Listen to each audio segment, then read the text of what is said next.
Hallelujah. वैसे ही जीभ भी एक छोटा सा अंग है, लेकिन करता क्या है? बड़ी बड़ी डींगे मारती है। जा थोड़ी रहा कुछ बोलने में, जा रहा है? कुछ लोग कहते हैं भाई अगले साल तो ये खरीदूंगा, अगले साल वो देख थोड़े दिनों में, अभी देख आईफोन खरीदने वाला हूँ, एफजेड खरीद लूंगा, ये कर लूंगा, वो कर लूंगा। वैसे ही जीभ भी, मैं कह रहा अभी आपको बता रहा हूँ कैसे इस्तेमाल करना है। वैसे ही जीभ भी एक छोटा सा अंग है, ना दिखने वाला, कम ही दिखता है, कम ही दिखता है ना, लेकिन देख आवाज बड़े बड़े। अभी थोड़ा और आगे पढ़ेंगे, देखो समझ में आएगा। देखो थोड़ी सी आग से कितने बड़े वन में आग लग जाती है। जीभ भी एक आग है। जीभ हमारे अंगों में अधम का एक लोक है। हालेलुया। हालेलुया। जीभ भी एक आग है और जीभ हमारे अंगों में अधर्म का एक लोक है। जीभ एक आग है, आग लगा देती है परिवारों में, पड़ोस में, घर परिवारों में, आपसी रिलेशन में, अपने जीवन में भी। ये जीव, जबकि इससे हम परमेश्वर को धन्यवाद देते हैं, आराधना करते हैं, महिमा देते हैं, लेकिन जब इसका कार्य दुष्ट आत्मा इस जीव को इस्तेमाल करता है तो गलत तरीके से हो जाता है। अब चौकसी हमें करनी है। कभी कभी हम क्या कहते हैं, ऐसा नहीं बोलना चाहता था, ऐसा हो गया, क्यों हो गया? चौकसी नहीं करी। जीभ तो आपकी है, जीभ मेरी है। हालेलुया। हालेलुया। तो जीभ को क्या करना है? बोल तो रहे, लेकिन कैसे बोल रहे? मैंने क्या कहा? अधर्म का एक लोक हमारे अंदर है, ये छोटी जीभ अधर्म का एक हिस्सा, आप ऐसे कह सकते हो, नहीं कहना आ रहा था। अधर्म का एक हिस्सा मेरे अंदर है और 24 घंटे इसकी जरूरत है। 24 घंटे ये है या नहीं? बिना जीभ के कुछ कर पाएंगे? नहीं। अभी जब ये एक वायरस आया तो सबकी जीभ का क्या चलेगा? डॉक्टरों ने कैसे पहचाना? जीभ में कुछ स्वाद आ रहा, मुझे कुछ भी ना आ रहा। हालेलुया। लेकिन यहाँ परमेश्वर का वचन बताता है जीभ भी एक आग है और जीभ हमारे अंगों में अधर्म का एक लोक है और सारी देह पर कलंक लगाती है। देखो दोबारा पढ़ेंगे पूरी आयत। जीभ भी एक अंग है। हाँ, जीभ हमारे अंगों में अधर्म का एक लोक है। हाँ, और सारी देह पर कलंक लगाती है। हाँ, और जीवन गति से आग लगा देती है। और जीवन गति में आग लगा देती है। किस में आग लगाती है? जीवन गति में। और जीवन यीशु के पास है। और जब यीशु के पास आते हैं तो क्या होना चाहिए? लिखा हुआ है याकूब में 1:26 में है लिखा हुआ कि जो अपने आप को भगत समझे वो अपने जीभ पर लगाम दे। लेकिन हम सारी चीजों पर कंट्रोल कर सकते हैं, अरे छोटी सी आज तो कंट्रोल हुआ ही ना। यही कहते हैं ना, आज तो बड़े दिन से मन कर रहा था। परमेश्वर कहता है मन अच्छी बात है कर रहा, लेकिन इस जीभ को इस्तेमाल भी करना तुम्हें सीखना है। अब जब हम परमेश्वर का वचन पढ़ते हैं तो जीभ से ही तो पढ़ रहे हैं, ना कि नाक से, कान से, आंख से पढ़ रहे हैं। ऐसे जीभ बोल रही है, आंख देख रही है और कान सुन रहे हैं। शरीर के बहुत अंग में उनमें नहीं जा रहा अभी, लेकिन आज जो है एक अधर्म का जो लोक हमारे अंदर है वो जीव है और जीवन गति में आग लगा देती है।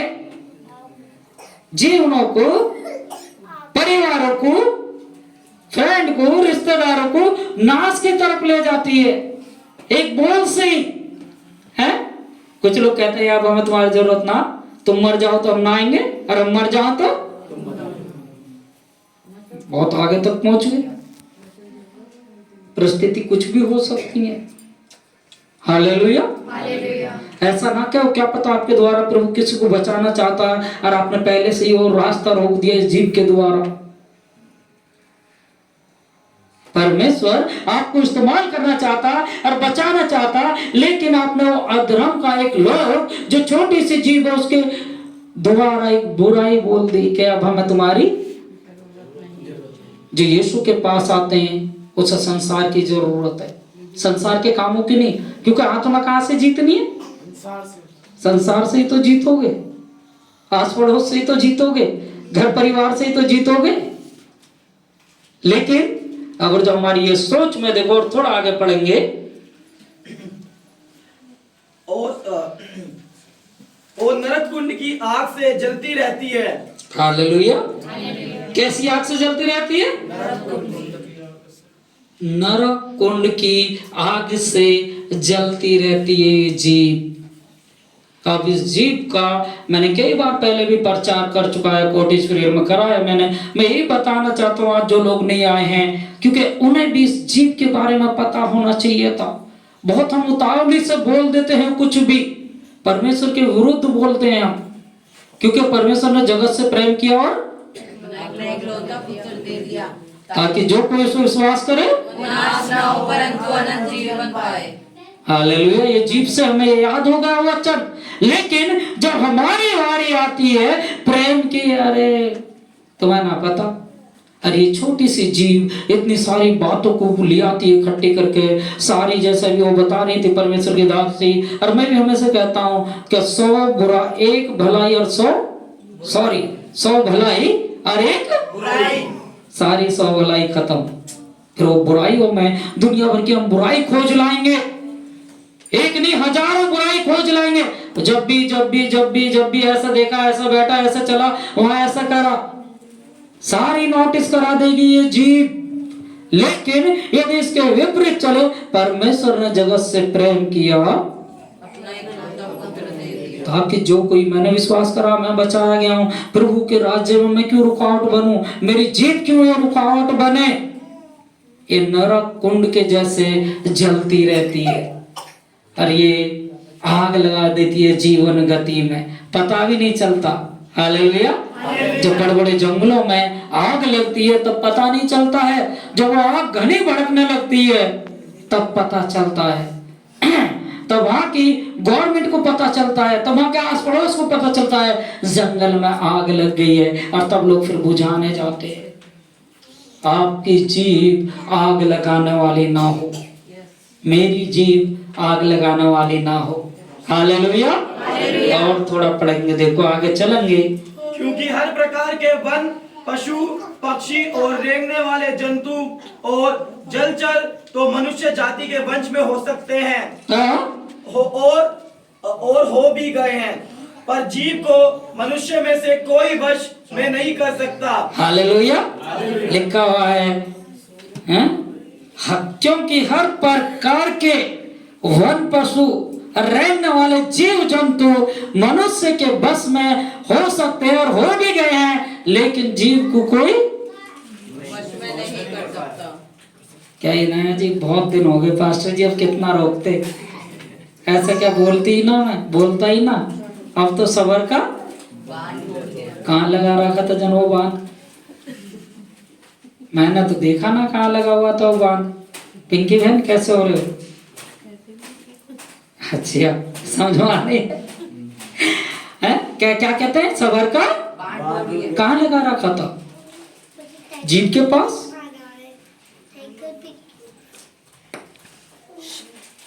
जब हर एक चीज तुम्हारे बस में है और इस जीव को बस में नहीं कर सकते, एक छोटा सा काम मनुष्य नहीं कर पा रहा। हालेलुया। मनुष्य इस बस में करता है, कंट्रोल करता है, तब परमेश्वर का आत्मा आपके साथ कार्य करने लगता है। अभी शिष्य ने गवाही में बोला, हमारी जीभ में मृत्यु और जीवन है। सच में है, हमारी जीभ में क्या है? मृत्यु और जीवन। शराब और आशीष दोनों है। इसलिए यीशु ने कहा तू किसी को कभी शराब न देना, क्योंकि हम आशीष के वारिस है और हमें इसके विपरीत आशीष देनी चाहिए। और पढ़ेंगे थोड़ा, देखो। वह एक ऐसी बला है जो कभी रुकती ही नहीं, वह प्राणनाशक विष से भरी हुई है। हालेलुया। इसके बारे में कैसे कैसे उदाहरण दे रखे हैं। ये एक ऐसी बला है जो कभी रुकती नहीं, और ये किससे भरी हुई है? विष से। जहर। अब जहर उगल दो या जहर मुंह में रखो, हैं? जहर। जब यीशु ने हमें अपनाया तो यीशु ने पूछा कि तेरे पाप क्षमा नहीं करूंगा? तू तो बहुत से पापों से, बहुत से जहर से भरा पड़ा। कुछ नहीं, वो अपना लहू बहाया कीमती और चुन लिया और अपनी महिमा के लिए बैठा दिया। जैसे कि मैं शुरू में बता रहा था, हैं? हम बिगड़े हुए थे, हम भटके हुए थे, हम नकारा थे, तभी यीशु ने हमें पकड़ा है अच्छा बनाने के लिए, अच्छे से बैठने के लिए, अच्छे से पहनने के लिए, अच्छे से आराधना करने के लिए, अच्छे तौर तरीके सिखाने के लिए, अच्छा प्रेम उत्तम सिखाने के लिए। लेकिन आज भी कहीं ना कहीं कोई कड़वी जड़ें इस जीव के अंदर वो फूटती हैं और जहर से भरी हुई है। ऐसा प्रभु को जीवन नहीं चाहिए। प्रभु को कौन सा जीवन चाहिए? हालेलुया। वचन तो कहता है जैसे मसीह यीशु का स्वभाव हो वैसे होएगा। क्यों नहीं होएगा? जब सारे वचन पूरे होते हैं तो ये वचन क्यों पूरा नहीं हो रहा? जब सारे वचन पूरे हो रहे हैं तो इससे भी पूरा होना चाहिए। परमेश्वर का वचन कभी नहीं रुक सकता। और थोड़ा पढ़ेंगे आगे, देखो। इसी से हम प्रभु और पिता की स्तुति करते हैं और इसी से मनुष्य को जो परमेश्वर के स्वरूप में उत्पन्न हुआ श्राप देते हैं। हालेलुया। इसी से हम प्रभु और पिता की स्तुति करते हैं और इसी से मनुष्य को श्राप देते हैं जो परमेश्वर के स्वरूप के अनुसार उत्पन्न हुआ है। किसे श्राप दे रहे? जो परमेश्वर के स्वरूप के अनुसार। यीशु को ही लिखा हुआ, यदि कोई मनुष्य का खून बहाएगा तो मनुष्य किसके स्वरूप में? आशीष कौन देगा? अब भला और बुरा किसे कह रहे? तो आशीष आएंगी। ये छोटी सी अंग है, छोटा सा अंधलोक का एक हिस्सा है शरीर के अंदर, लेकिन परमेश्वर का वचन बताना चाहता है इससे हम प्रभु और पिता की स्तुति करते हैं और इसी से हम मनुष्य को जो परमेश्वर के स्वरूप में है श्राप देते हैं।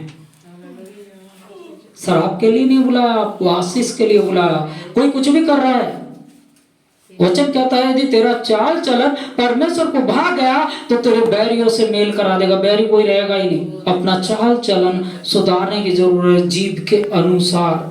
और थोड़ा पढ़ेंगे आगे। एक ही मुंह से धन्यवाद और श्राप दोनों निकलते हैं।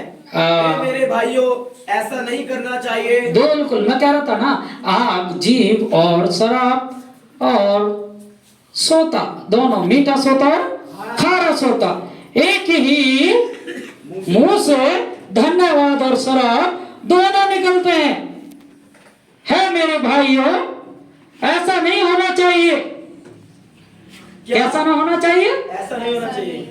हाँ, क्या सोते के एक ही मुंह से मीठा और खारा जल दोनों निकलता है? हाँ, अब बात मैंने जो शुरू में बताई थी यही बताना चाह रहा था। क्या सोते के एक ही मुंह से खारा और मीठा जल निकल सकता है? अब हम चर्च में तो बड़े मीठे, आराधना में मीठे, कोटी छुरेर में मीठे, और जैसे ही थोड़ा से संगति से लग उठे तो कैसे हो गए? समर सीवर से भी खारे हो गए। पड़ोसी सुनता होगा तो कहता होगा ये चर्च में जा रहा है, ये सीख रहा, जबकि चर्च में तो ये सिखाया भी नहीं। लेकिन क्या कहते हैं? ये सिखाया चर्च में। जो सीखना था वो तो लिया नहीं, जो मीठा सोता लेना था वो अंदर नहीं आने दिया, लेकिन खारे कुएं समेटते रहे। और जब खारा निकलेगा तो क्या होएगा? उगलेंगे लोग, दांतों को न करेंगे, हैं, मुंह बनाएंगे, और फिर क्या कहेंगे? उसने तो मुझे देख के मुंह बना लिया। उसने क्यों मुंह बनाया? मीठा सोता है या खारा? हालेलुया। गर्मियों में ठंडा शरबत पी के कैसे खुश होते हैं? ठंडा पानी पी के चेहरे पे हंसी आती है। तो आप सोचो, आप ऐसा सोता बनो कि लोग आपको देखते ही मुस्कुराने लगे। मीठा सोता आ गया भाई, इसके अंदर से वो बातें मिलेंगी, ये बहन आ गई, ये बच्चा आ गया, इनकी मुझे जरूरत थी, इसके अंदर वो मिठास है यीशु की जो मुझे चाहिए। है भाइयों, ऐसा नहीं हो सकता कि एक ही सोते से खारा और मीठा पानी निकले। जो लोग आज नहीं है, परमेश्वर उन्हें आशीष दे, उन्हें इसकी जरूरत थी सब। और आज मैं कई दिन से पूरे हफ्ते से प्रेयर कर रहा था, तो परमेश्वर ने बताया कलीसिया को इस वचन की जरूरत है। हालेलुया। हालेलुया। और थोड़ा और पढ़ेंगे, देखो। हे मेरे भाइयों, क्या अंजीर के पेड़ से जैतून या दाख की लता में अंजीर लग सकते हैं? वैसे ही खारे सोते से मीठा पानी नहीं निकल सकता। हालेलुया। अगर जो आपके पास समरसीवर है और मीठे पानी की टंकी अलग लगी हुई है, मोटर, दोनों एक साथ काम नहीं कर सकती, दोनों एक साथ मिल नहीं सकते, अलग अलग रहेंगे। दोनों मिले तो दोनों खराब हो जाएंगे। लेकिन क्या करना है? काम तो जीव ही करेगी, वापस से भी आएंगे। जीव हमारे शरीर में अधर्म का एक है, और जो छोटी सी है लेकिन आग लगा देती है। पूरे वन में आग लगा देती है। हालेलुया। आग लगा देगी, छोटी सी है, एक जरा सी बात आग लगा देगी घर में, रिश्तों को तोड़वा देती है, परिवारों को तोड़वा देती है, ब्याह शादी कुछ भी हो, एक जरा सा शब्द बोलते ही तोड़वा देती है। अब जब किसी पति के सामने बोल दे कि तुम्हारी पत्नी तो भाई वहां किसी व्यक्ति के साथ थी, बस यही बोले, लेकिन कि उसका भाई है उसे नहीं पता, तो पति क्या सोचेगा? वो भाई, मैं तो घर में था, हैं?